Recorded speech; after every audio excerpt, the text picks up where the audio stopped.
శ్రీమాత్రే నమః.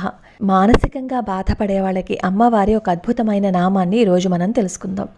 చాలామంది మానసికంగా బాధపడిపోతూ ఉంటారు. తనకి ఏదో తక్కువైపోయిందని, తను బాగా అలసిపోతున్నానని, ఒంట్లో బాగుండటం లేదని, ఎదుటి వాళ్ళు తనని చూసి ఏదో మాట్లాడుకుంటున్నారని చెప్పి బాధపడుతూ ఉంటారు. ఎదుటి వాళ్ళు మనల్ని చూసి ఏదైనా మాట్లాడుకున్నారు అని అనుకోండి, అది మనకేం అవ్వదు మనం పట్టించుకోకపోతే.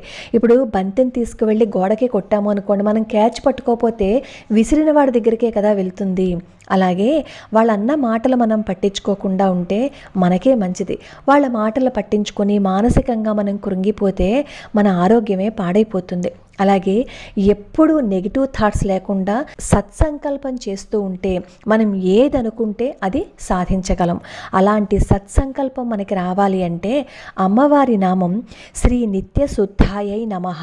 ఈ నామాన్ని నిత్యం జపిస్తూ ఉంటే మనకు అలాంటి సంకల్ప బలం వస్తుంది.